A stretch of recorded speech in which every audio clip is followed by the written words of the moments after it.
Okay, let's plunge right into this deep dive. We're looking at a really interesting puzzle today. Why Somalia's push towards, a full democracy seems to be hitting some serious roadblocks. Yeah, it's complex. And we're basing this discussion mainly on a paper by a legal scholar, Abdullahi Yabaro.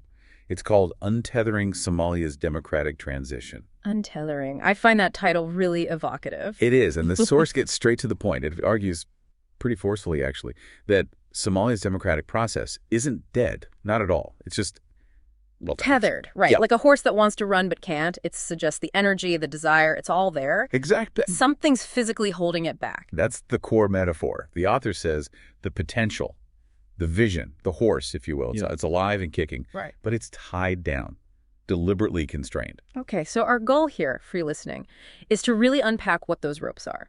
The source talks about external and internal constraints. We need to figure out what the author identifies. And then, crucially, look at the steps. The source says Somalia needs to take these assertive actions to actually cut those ropes, to let that democratic horse, well, run free. Right. Let it gallop, essentially. So the paper does acknowledge progress, right? It talks about a definite shift away from the old system. What does that shift look like, according to the source? It highlights a real break, yeah. Yeah. Moving away from that old model, the indirect selection process, which, let's be honest, was widely seen as discredited, dominated by elites. Right. The aim now, the source says, is clearly towards a people-driven system. One person, one vote. That's the stated goal. And there's legislation to back that up. Absolutely. The paper points to tangible steps. The federal parliament, for instance, has actually enacted laws to enable direct elections. That's significant. Public? Described as enthusiastic, people are participating, showing support. There's a sense that a new direction has been chosen. So yeah, the horse is definitely alive. And there's always a but, isn't there? The source quickly shifts gears. Despite the laws, despite the public will, the process is described as largely immobilized. So what's the main reason given for this stall? And this is critical to the author's argument. Yeah. It's not blamed on a lack of vision. It's not that people don't want it. Okay. The source points squarely at what it calls deliberate constraints, external and internal. These are the tethers. Things like institutional dependency, political interference, and also a reluctance from certain groups, especially, established elites, to actually give up their long-held influence. So the desire is there, the framework's kind of there, but these forces are actively, deliberately holding it back. That's the picture painted. Oh. A horse wants to run, but someone's holding the ropes tight. The paper then suggests that even the reforms we have seen might be a bit of an illusion or maybe just partial. What's behind that assessment? Well, the argument is that while the legal changes, like the election laws, are good steps, they're still vulnerable. Vulnerable. They could be undermined, delayed. And crucially, the actual preparation for elections, the logistics, the technical side, it still relies heavily on foreign support. Money, expertise, you name it. Okay, so that dependency is a really thick rope then. It seems to be, yeah. A major tether. Yeah. The source notes the Somali government has tried to take more ownership, but it's only partially successful so far. So surface changes, but maybe not deep structural shifts yet. That's the argument. The underlying power dynamics, the old ways of doing things, they remain largely intact, according to the paper. And this links to what the source calls a restricted political space, this vulnerability, this dependence. Exactly. The author contends that these reforms are happening, but they're happening in an arena where key political decisions are still, heavily influenced, sometimes even controlled, by outside actors. And these actors are using outdated methods. That's the claim.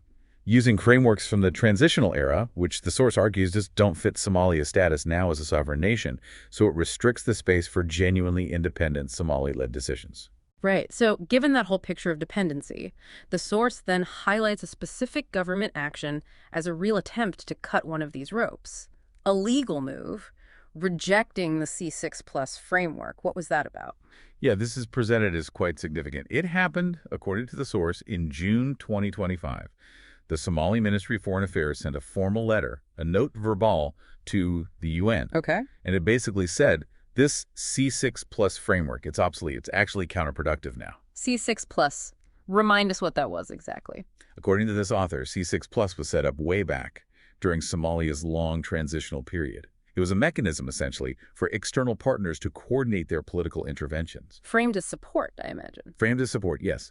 But the source argues that in reality, it gave these external actors significant political leverage over Somalia's internal affairs, a coordination body that became perhaps more directive. And rejecting it is seen as pivotal. Very much so. The paper calls it a key legal and diplomatic turning point.